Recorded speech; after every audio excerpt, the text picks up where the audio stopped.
What's up, y'all? This is Alex from the Rim Review. The Rim Review is a page that offers in-depth player analysis and gives nuance to the way that you watch basketball. In this series, we are going to be looking over every single prospect in the upcoming draft. Some of them you may already know, however, there are going to be numerous hidden gems we cover over the coming months.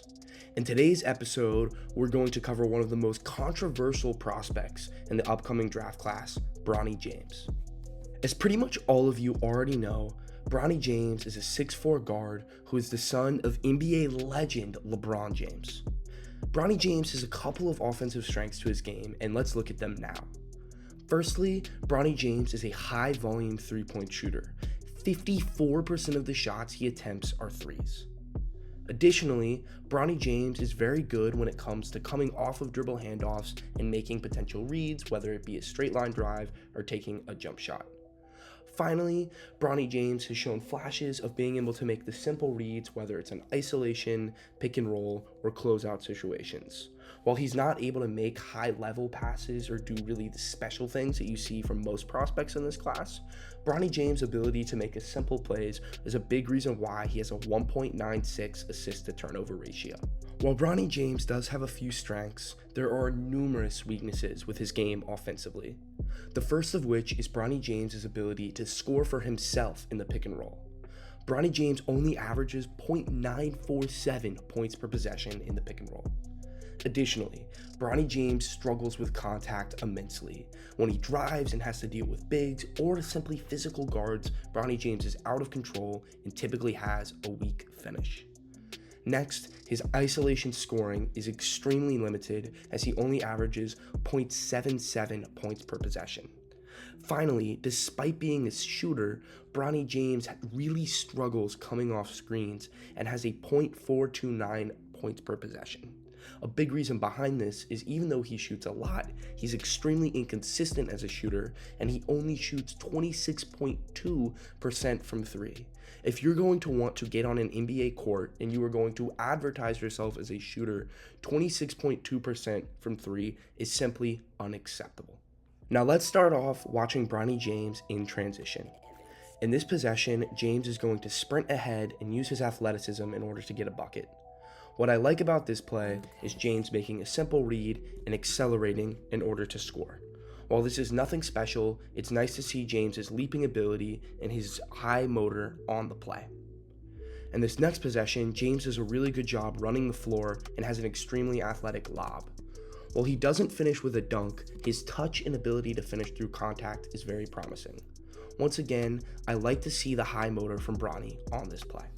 In this next possession, we get a glimpse of Bronny James and his lack of ability to necessarily finish through contact or really just good defense in general. On this possession right here, Bronny James pushes the pace in transition, which is good to see. However, he doesn't really create separation and forces a shot. What I would like to see here from Bronny is him to jump stop and play off of two.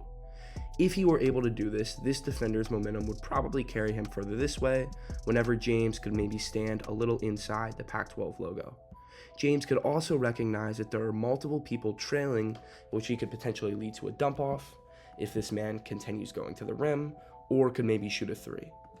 The last thing James could do is maybe read this man, maybe pass fake, wait for him to take a step in, and maybe attempt this skip pass. But none of this is possible because James is out of control and takes a really bad shot. While this is true, Bronny James has shown flashes of making simple reads in transition. What I like about this play is he keeps his head up and passes the ball ahead. I know this seems extremely simple, however, because Bronny is looking ahead, which is what you want to do in transition, he's able to make the play. This shows good instincts from Bronny, and which is why he's able to succeed here. Right here, Bronny's going to get the board and push, once again looking to pass. When he pushes to pass, good things happen.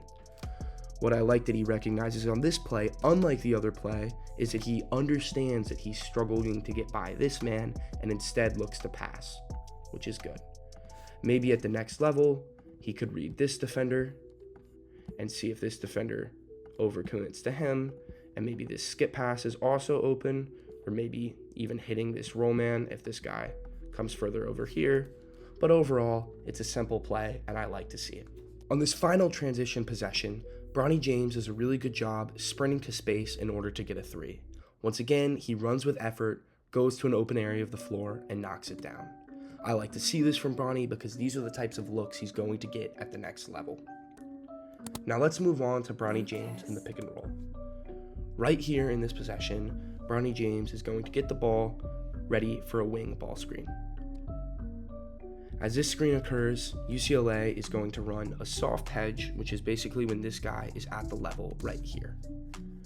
Bronny James dribbles in and honestly just takes a bad mid-range. What I would have liked to see from Bronny here is him quickly turning the corner, getting further downhill, and then being able to maybe make potential passes. A big reason why he's unable to do this is because of the poor spacing from UCLA. I would like to see Ellis over here drift further to the corner, and Bronny James could maybe dribble in and kick out there. Bronny James maybe could also make this wraparound pass to this big, however it would be a tough shot to do. In general, a long mid-range is one of the worst shots in basketball and not what you want from Bronny. On this next possession, Bronny James is going to attempt to refuse the ball screen. For those of you who don't know, a refuse is when you choose not to use it. Right here, James gets the ball, and the screen is coming this way, so a refuse is when Bronny chooses to instead goes here. Bronny attempts to refuse, however, he doesn't really have much separation, his handle is loose, and he loses the ball. In this next possession, Bronny James showcases his ability to make simple reads as he hits a pocket pass. Right here, he's going to refuse the screen and make a really nice pass to his defender. Let's watch this again. He gets the ball for what is going to be a zoom action. For those of you who don't know, a zoom is basically when a dribble handoff occurs into a ball screen, or when a screen occurs into a dribble handoff. They're trying to ice Bronny, which is when this defender right here stays here, forcing him to reject the screen on the wing. Bronny says okay, rips through, and makes a simple pass. I like to see it. Another thing that Bronny James is able to showcase flashes of is his shooting. On this possession, Bronny James is going to get the ball, top of the key ball screen, refuse, twist it, and take a really nice step back. This is one of his biggest highlights of the season, and it's the type of flash that you like to see when looking at a prospect. On this next possession, Bronny James is going to get the ball in what is kind of in between a chase screen or a dribble handoff. So right here, the ball is thrown, followed by a ball screen, and Bronny flows into a nice shot. These are the types of flashes, once again, of what you want to see if he's going to succeed in the NBA. In this next possession, Bronny James starts off initially in the corner, comes off this zoom, and dribbles in to a nice 3. I really like it. While these couple clips have been beneficial for Bronny, there are still, once again, the inconsistencies in his shot. Right here, he's going to throw the ball, snap off it, and take a bad 3. I think a big reason why this 3 doesn't go in is because of the pause Bronny has when he comes off the dribble handoff. When you watch 3s that Bronny James does not make, almost every time he hesitates a little bit. I think for Bronny to be successful, you want him to have a quicker release. Let's watch this once again. Here's the pause, and then he shoots. This slow decision making is very common for college players, but I think it's why Bronny's going to have to spend pretty much the entirety of his rookie season in the G League if he wants to be able to develop. On this next play, Bronny James comes off a screen and looks to shoot. Right here, James dribbles the ball, hands it off to his teammate, and he's now going to come off of a flare screen that is set by number 10. 10 doesn't do the best job setting this screen, and I think the timing is what throws Bronny off. What 10 is attempting to do right here is to flare Caleb Love so Bronny can drift. He kind of sets it, but doesn't do an amazing job of doing it. Once again, I want to point out Bronny hesitates as soon as he catches the ball, and this is a big reason why he doesn't knock it down. On this next possession, Bronny James is going to come off this screen right here, come off 2 more screens in a stagger series, and then have a straight line drive. However, Bronny James really just lacks that explosiveness when he turns the corner, and once again struggles with contact. This leads to an out of control drive. If Bronny had his head up, there's a very simple pass to the corner right here. As you can see, the UCLA man is setting a screen. It would be a really simple read for Bronny to make. There's no world Eddie Lampkin's going to be able to get out there, and it would lead to a pretty good look for three.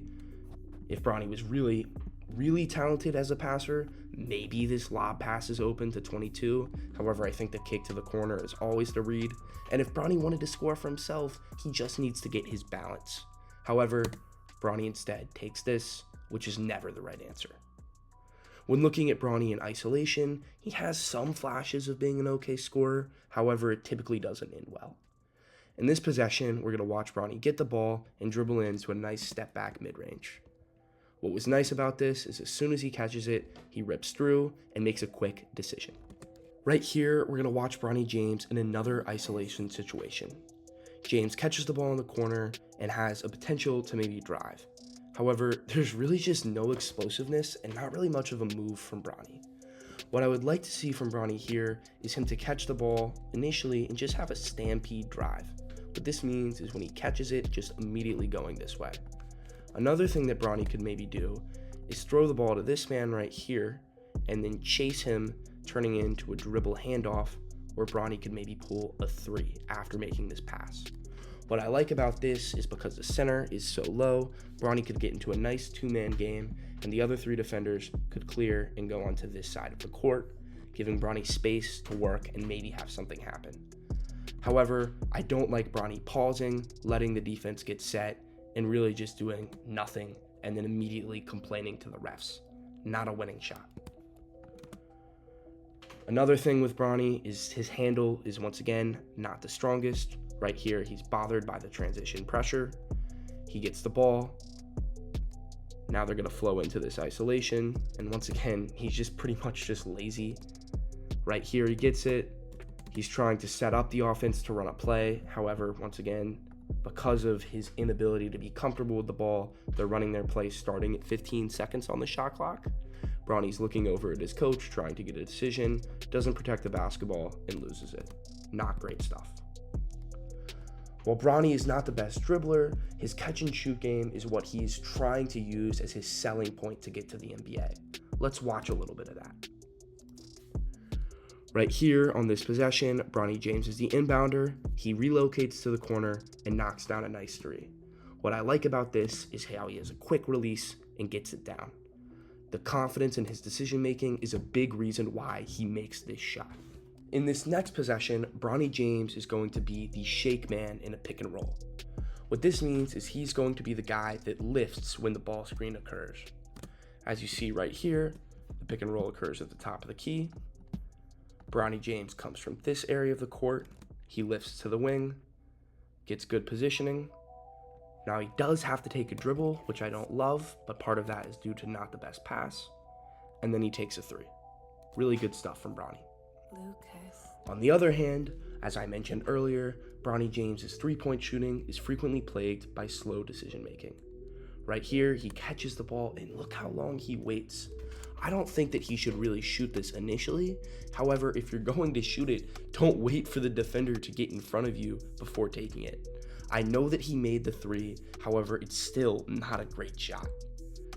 On this possession, Bronny James waits, makes multiple jabs, passes it up, and then I think he does a really good job drifting back to the corner, which is good. And he gets a 3 attempt off. While it doesn't go in, I liked his movement off the ball here a lot more than I have on other plays. Another thing that you have to do if you're going to be a spot-up player is attacking closeouts. Bronny James has shown flashes of this, however, he's not really elite. Right here, Bronny James does a good job dribbling into a floater. What I love seeing here from Bronny is a quick decision. The pass might be a little high, however, he immediately rips through, gets downhill as he recognizes that Kylan Boswell, all his momentum is coming here, and he's able to dribble in and get into a nice shot. I love that. While Bronny James did a really good job attacking the closeout in a previous possession, more often than not, his closeout attacks look like this. He has a soft drive, is out of control, and takes a bad shot. Once again, James gets the ball here, and I would have liked him to be a little bit more ready to shoot. If he had a quicker release, maybe he gets this off. However, on the drive right here, once you've drawn 2 defenders, easy kick right here. Instead, Bronny is out of control, and takes a really bad shot. And once again, I just hate seeing Bronny immediately opening up his hands here, complaining for a foul call. You don't have to complain for a foul call if you make a simple pass and make the right read. Now that we've looked at Bronny James's offensive games, let's explore Bronny on the defensive end.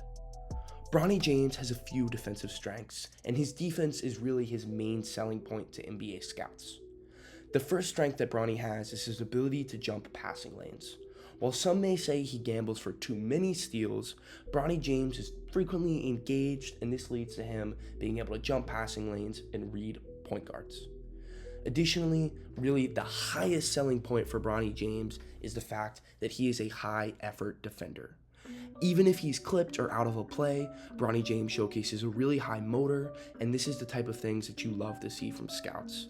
Even if his shooting isn't great, his playmaking isn't great, or really anything, simply the fact that you're going to put Bronny on the floor and you know he's going to bust his ass is enough to maybe make a scout take a chance on him. Finally, Bronny James is a pretty solid athlete, and at 6'4", being able to move at the guard position gives him the potential to be a pretty solid defender. On the other hand, Bronny James does have numerous defensive weaknesses. The first of which is he does gamble for too many steals. While I think his instincts are on net a positive, I would like for him to narrow down his gambling just a little bit. Now, his main issue on the defensive end is his screen navigation. Whether it is off ball or on ball, Bronny James is going to get clipped by screens. Finally, Bronny James has really struggled when he's had to guard more talented players. For example, when he had to guard Pullen on Florida or Dalton Connect on Tennessee, he was really struggled. If someone is going to advertise himself as an elite defender in the class, I would like to see clips of him being able to guard more talented players than just college guards. Let's start off and watch Bronny and his ability to shoot the gap. In this possession right here, Bronny James does a really good job being alert off ball. As you see right here, Bronny James recognizes the pass and sprints and makes a really nice play. Love to see it. In this next possession, Bronny James once again gambles for a steal, gets it, however, the deflection goes to Cal. While this is said, Bronny James is a high effort player and remains engaged throughout the play. What I like about this is even though Bronny James gets clipped on this screen, he doesn't give up and he keeps fighting. This is what makes Bronny a good defender. Let's watch one more clip of Bronny gambling for a steal. Right here, he starts off in the paint. He's being aggressive, and he gambles. However, once again, he's just a touch late trying to get this play. If he was just like an inch taller or a little bit longer, I think he'd get a steal here. However, he's just a bit late, and it gives up a three. I don't hate this from Bronny. However, I'd like him to just be a little bit quicker if you're going to gamble for this many steals. Now let's move on to Bronny James in driving line situations. Right here, Bronny James is guarding Jordan Pope from Oregon. He gets clipped, however he fights, and now is in an isolation situation. Bronny James does a good job here and is really able to save without fouling. In this next play, Bronny James is having really high effort plays as he fights through this DHO. He navigates and gets really an impressive block. Once again, the high effort from Bronny is what's really exciting. In this next possession, Bronny James is engaged in fighting in driving line plays. He fights through the DHO and tries to make a play. However, once again, it gets through and he loses his balance. Despite this, Bronny James doesn't give up and has really good driving line defense with active hands. Let's watch this again without an interruption, and what I love seeing here from Bronny is his last minute swipe at the ball, ripping it out from his man. On this next possession, Bronny James gets clipped by a ball screen, however he fights hard to still impact the play. As a screen occurs on the wing here, Bronny James gets clipped and is initially off balance. Despite this, he remains engaged and gets a stop. On this next possession, Bronny James' screen navigation really is poor. As you see right here, Bronny James is initially looking over here, which is never a good sign. I think it would be really easy for this defender to refuse and get by him, and you always want to be looking at the ball while you're guarding it. The defender really, honestly, should have the refuse, however they instead choose to set Bronny up, and Bronny still struggles when the screen goes the other way. Even though Bronny doesn't get clipped at all by the screen, it clearly bothers him and causes him to be taken out of the play. On this next possession, Bronny James is really engaged and tries to pick up full court. I love seeing this from Bronny because you'd like to see him do this in the NBA. Despite this, Bronny James simply doesn't have the best footwork and gets blown by here. I like the initial bump from Bronny, however the change of pace from Washington State's guard Miles Rice allows him to get downhill for an easy finish. One last clip of Bronny James just to showcase his athleticism is his help side rim protection on this play. Right here, UCLA is going to run Spain pick and roll, which is when this screener sets a screen on the ball and this screener sets it on his man. While this happens, Bronny James is engaged and has a really flashy block. The reason I included this is once again to remind you that Bronny James is a really good athlete and can impact things defensively. Now that we've looked at the film regarding Bronny James, let's address the elephant in the room. The main reason why Bronny James is being projected to being drafted at all is because of the fact that his dad is LeBron. When you draft Bronny, you are basically guaranteeing yourself at least one season of the greatest player of all time. And for some teams, that is worth losing a second-round draft pick. When looking at Bronny without LeBron, I would grade him as a player that would go undrafted in this upcoming class. I think that Bronny James' ceiling, and I'm talking if everything is able to put together, is a little bit better version of Davion Mitchell. This is someone who is maybe able to play the 2 or maybe guard the 1, have high effort, and be a decent shooter. I think Bronny James' more likely outcome is someone who signs probably 2 two-way contracts and maybe has a third year in the NBA and rides kind of the bench role and is able to maybe be a good effort in scout team that you plug in every once in a while, maybe at the end of the season to give some rest to guys and get shots up off the bench. I think Bronny James' floor is one in which he's unable to make the NBA in general. Maybe if he chooses to stay another year in college and LeBron retires, if Bronny has to go to the league on his own, I don't necessarily know if his talent that he has showcased so far is going to be enough to allow him to be a pro.